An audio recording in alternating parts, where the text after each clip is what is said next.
Delhi NCR समेत पूरा उत्तर भारत इस वक्त कुदरत की दोहरी मार झेल रहा है। एक तरफ हाड़ कपाने वाली ठंड और घने कोहरे ने रफ्तार पर रोक लगा दी और दूसरी तरफ जहरीली हवा ने लोगों का दम घोट रखा है।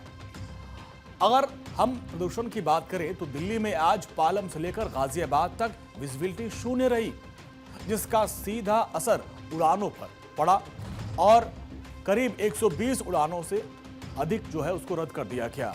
अब बारिश की आहट भी है। आईएमडी ने कहा है कि दिल्ली एनसीआर में 1 जनवरी 2026 को बारिश की संभावना है। 2 जनवरी तक बारिश की संभावना है और उधर जम्मू कश्मीर और लद्दाख में भी हल्की और मध्यम बारिश हो सकती है।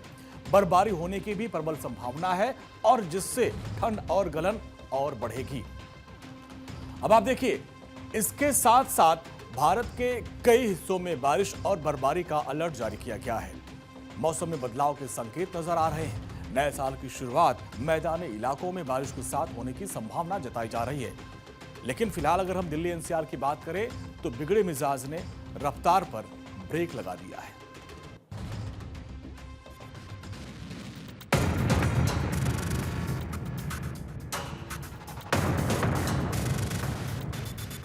देश की राजधानी दिल्ली में आज सुबह जब लोगों की आंख खुली तो चारों तरफ सिर्फ सफेद चादर लिपटी हुई दिल्ली नजर आई। कोहरा इतना घना कि हाथ को हाथ दिखाई नहीं दे रहा था और इस धुंध का सबसे बुरा असर इंदिरा गांधी इंटरनेशनल एयरपोर्ट पर पड़ा। कम विजिबिलिटी की वजह से मुसाफिरों को भारी मुसीबत का सामना करना पड़ा। शाम होते होते खबर आई कि करीब 60 आने वाली और 58 जाने वाली फ्लाइट्स को कैंसिल कर दिया गया। वहीं 16 विमानों का रास्ता बदलकर उन्हें दूसरे शहरों की तरफ मोड़ दिया गया। घंटों इंतजार और उड़ानों के रद्द होने की वजह से एयरपोर्ट पर अफरा तफरी का माहौल बना रहा।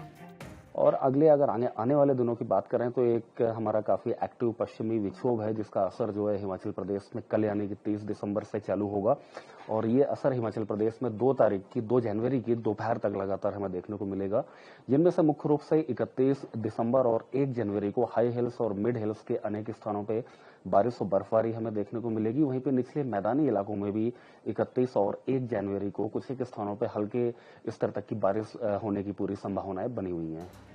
ये मुसीबत सिर्फ कोहरा नहीं बल्कि वो हवा है जिसमें हम सांस ले रहे हैं। दिल्ली की आबो हवा एक बार फिर बेहद खराब कैटेगरी में पहुंच गई।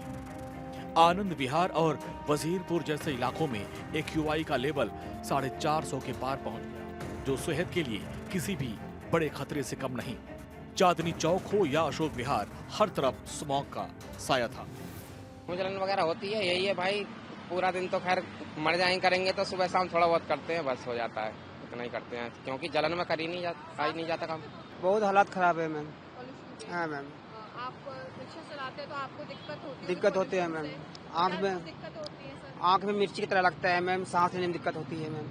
प्रदूषण तो दिल्ली में ज्यादा ही है, इससे आंखों में जलन भी होती है और सांस लेने में भी थोड़ी दिक्कत होती है। स्थिति तो बहुत खराब है जी। पॉल्यूशन में क्या आपको चलाते हुए ऑटो दिक्कत होती है? हाँ जी, दिक्कत होती है, सांस नहीं ली जाती है, धुंधला दिखाई देता है। प्रदूषण बहुत ज्यादा है, गाड़ी चलाते परेशानी होती है, सुबह को निकलते कुछ नहीं दिखता है। गिरते तापमान और ठहरी हुई हवा ने प्रदूषण के कणों को जमीन के करीब लाकर रोक दिया और जिससे बुजुर्ग और बच्चों को सांस लेने में भारी तकलीफ हो रही। मौसम विभाग ने बताया कि दिल्ली एनसीआर में अगले 24 घंटे घने कोहरे की गिरफ्त में रहेंगे। पहाड़ों पर हो रही बर्फबारी और वेस्टर्न डिस्टरबेंस की वजह से ठंड और बढ़ने वाली है। राहत की बात कहें या फिर चिंता की, 1 जनवरी को हल्की बारिश की भविष्यवाणी की गई है। अगर बारिश होती है तो प्रदूषण में थोड़ी राहत तो मिलेगी, लेकिन कड़ाके की ठंड नए साल के जश्न पर भारी पड़ सकती है। फिलहाल दिल्ली वालों के लिए यही सलाह है कि सड़क पर गाड़ी संभल के चलाएं और प्रदूषण से बचने के लिए एहतियात बरतें। बहुत जरूरी हो तभी घर से बाहर निकलें। Bureau report, Bharat 24।